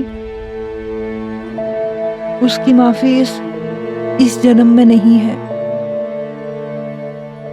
पर आपने बड़ा दिल रखा। क्या बड़ा दिल? मैंने लालच की रेखा पार की थी। मुझे भी इस जन्म में कोई माफी नहीं है, लेकिन बेटा हम दोनों ने खोया है। उम्मीद करते हैं जहां भी होगा हमें माफ कर देगा।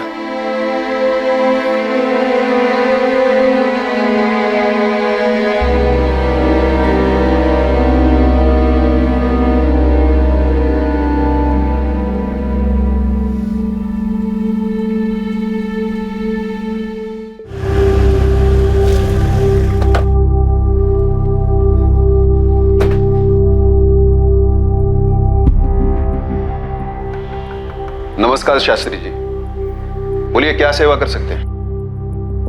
सीधा सवाल है सुखीलाल जी, राहुल तुलारी को किसने मारा?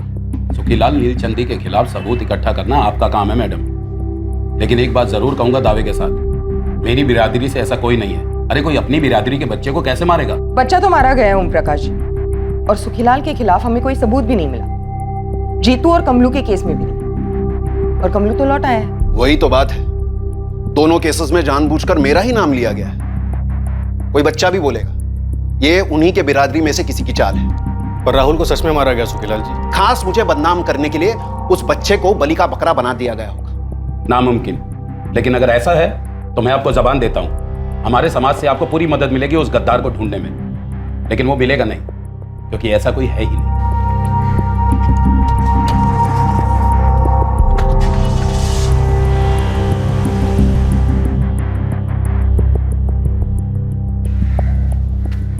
अब क्या बोल रहा था पुलिस वाला? मैंने तुमसे कहा है ना महेश, इस मसले में ना पड़ो। ये मसला मुझे विरासत में मिला है बाबा, जैसे आपको और दादाजी को मिला था, इसलिए मुझे जानना है कि हो क्या रहा है। अभी तक इस केस में क्या हुआ था और क्या हो रहा था, इस पर इन्वेस्टिगेशन की पकड़ पक्की नहीं रही थी, लेकिन बहुत जल्द इन्वेस्टिगेशन की गुलेल का निशाना सही जगह पर लगने जा रहा था और खुलने वाले थे कुछ ऐसे पत्ते जिनके बारे में अब तक किसी को भनक नहीं थी। सर, मैंने इस ओम प्रकाश का बैकग्राउंड निकलवाया, उसका ट्रैक रिकॉर्ड क्लीन है, लेकिन अपनी बिरादरी में थोड़ा शोर ड्रामा करता रहता है, पर ले देकर शांति बनाए रखा है। सुखीलाल के बारे में भी यही पता चला है सर। बच्चा तुकाराम और मालती ने खोया, जो इस वक्त हमारे संदिग्ध नहीं है। शरद भी आउट, प्रवीण आउट, सुखीलाल और ओम प्रकाश हमारे रडार पर नहीं है। फिर ऐसा कौन है जो है तो इसी दुनिया में लेकिन हमारे रडार पर नहीं आ रहा?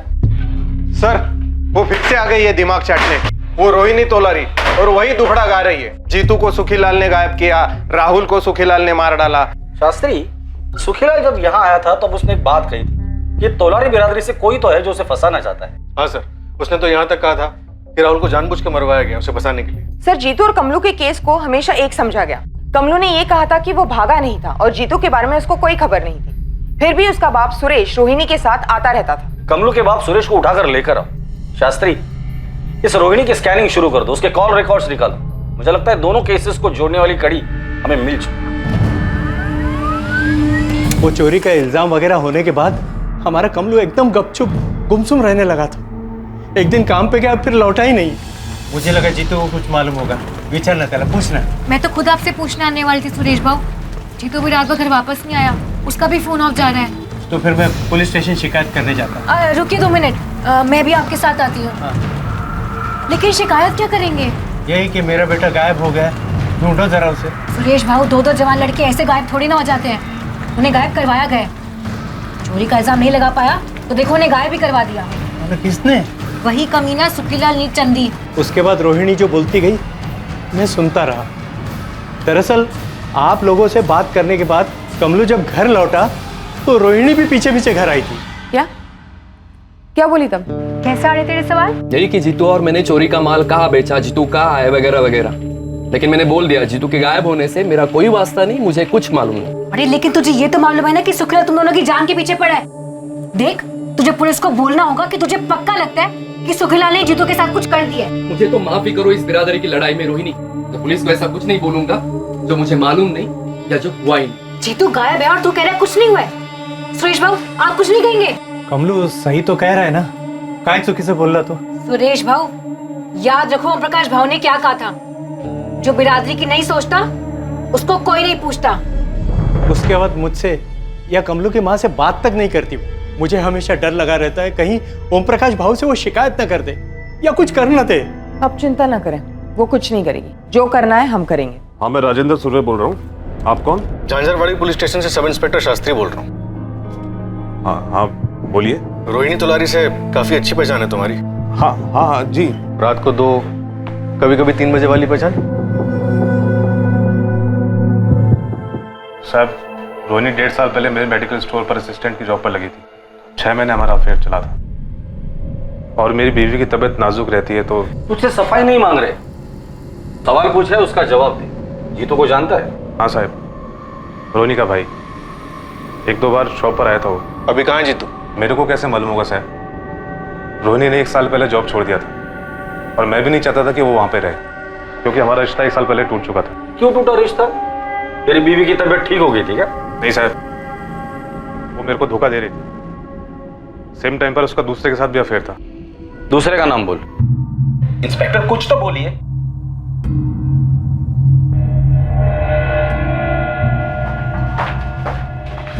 नहीं है सर। आप बताएंगे आप मेरे बेटे को ढूंढ क्यों रहे हैं? आपका बेटा 18 साल का हो गया? नहीं, अभी 2 महीने बाकी हैं। बच्चा है वो। आपके बिरादरी की रोहिणी तोलारी के साथ आपके बच्चे का 1 साल से चक्कर चल रहा है और हमें शक है कि रोहिणी का हाथ है राहुल के मर्डर में और शायद आपके बेटे का भी। ओम प्रकाश जी, आपका नाम अच्छा है, अब काम भी अच्छा कीजिए। बताइए, आपका बेटा विनीत कहाँ मिलेगा? वो कभी कभी हमारे खेत वाले पुराने मकान में जाता है अपने दोस्तों के साथ।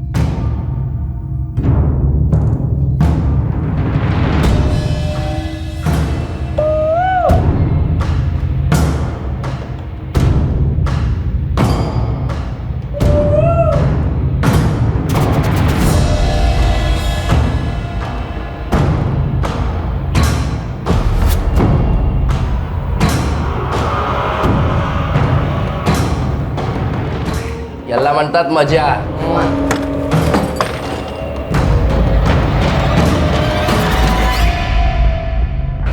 जितेंद्र तोलारी उर्फ जीतू, 6 महीने से तेरी बहन ने हमारा सर खा के रखा था। कहाँ है जीतू, कहाँ है जीतू? अब हम तुम तीनों का सर खाएंगे। ले चलो। साहब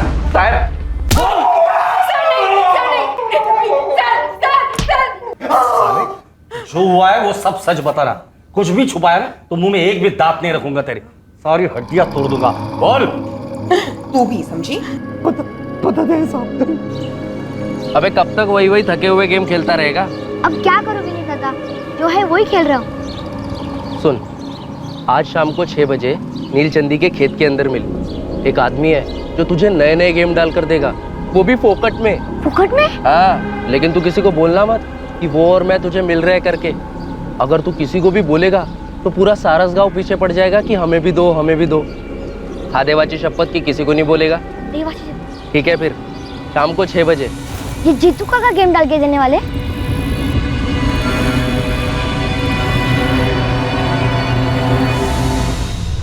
विनीत, रोहिणी और जीतू ने अपना जुर्म कबूल किया। अब तेरी बारी। क्या क्या किया इसने मैडम? और ये जीतू और रोहिणी ने क्या कबूल किया है? विनीत, बताओगे नहीं अपने पापा को? अरे क्या किया है तूने? क्या किया है? सुखीलाल को फंसाने के लिए तुमने राहुल को मरवाया? सुखीलाल ने मेरे भाई को चोर कहा, उसे खूब पिटवाया। और फिर जब कमलू गायब हुआ तो मुझे लगा ये मौका अच्छा है।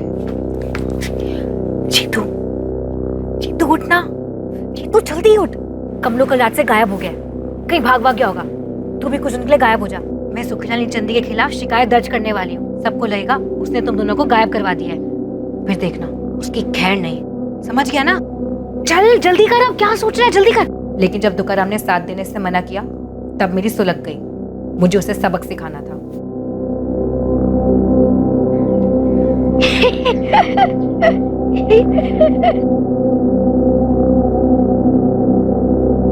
विनीत मेरी जेब में था, इसलिए वो तुरंत मान गया। जीतू को भी गुस्सा था सुखीलाल पर और अब तुकाराम पर भी। हमने प्लान बनाया और मार डाला राहुल को। एक दूसरे बिरादरी के आदमी को बदनाम करने के लिए तुमने अपने ही बिरादरी के 11 साल के बच्चे को मार डाला ताकि दोनों बिरादरियों में झगड़ा हो जाए। सिर्फ इसलिए कि तू उसके साथ सोता है। रोहिणी तोलारी और उसके भाई जितेंद्र तोलारी उर्फ जीतू पर आईपीसी की धारा 302 के तहत हत्या का चार्ज लगाया गया है। हालांकि जुर्म के वक्त विनीत तोलारी नाबालिग था, पर कोर्ट ने जुर्म की जघन्यता, उसकी हीनियसनेस को नजर में रखते हुए जुवेनाइल जस्टिस एक्ट के सेक्शन 15 के तहत विनीत पर भी धारा 302 लागू की है। तुकाराम और मालती अपने बेटे के कत्ल की वजह जानकर हक्का बक्का रह गए। ओम प्रकाश को भनक तक नहीं थी कि राहुल के कातिलों में एक उसी का नाबालिग बेटा विनीत था। सुखीलाल इस बात को हजम नहीं कर पा रहा है कि उससे बदला लेने के लिए रोहिणी ने एक मासूम बच्चे को मार दिया। दूसरी तरफ उसके घर हुई चोरी का केस अब तक हल नहीं हो पाया है। इन्वेस्टिगेशन जारी है। रोहिणी तोलारी ने गुलेल के एक पत्थर से 2 निशाने लगाने की कोशिश की। एक निशाना था दुश्मन बिरादरी के सुखीलाल से बदला लेना, दूसरा मकसद था अपनी ही बिरादरी के तुकाराम को गहरा घाव देना, क्योंकि उसने अपनी बिरादरी के फरमान का अनादर किया। सुखीलाल का जीतू और कमलू पर चोरी का आरोप लगाना शायद जल्दबाजी में लिया गया फैसला था, लेकिन जीतू को न्याय दिलाने के लिए उसकी बहन रोहिणी ने ऐसा घोर अन्याय का रास्ता चुना जो समझदारी की सारी परिभाषाओं का अनादर करता है। दुनिया में भड़काने वालों की कमी नहीं, लेकिन किस हद तक भड़कना है, किस हद तक अपनी ईमानदारी और अपनी सच्चाई के साथ समझौता करना है, यह हर इंसान को सोच समझ कर तय करना है। अपने जमीर और अपने विवेक पर होने वाले वार से सतर्क रहना। अब मैं अनूप सोनी आपसे विदा लेता हूं, फिर मुलाकात होगी एक और नए केस के साथ। और याद रखें, क्राइम और आपके बीच में सिर्फ इतना फर्क है कि आप कितने सतर्क हैं। सतर्क रहें, सुरक्षित रहें। जय हिंद। क्राइम पेट्रोल्स के और भी दिलचस्प कहानी देखने के लिए हमारे चैनल को सब्सक्राइब करें और बेल आइकॉन दबाना न भूलें।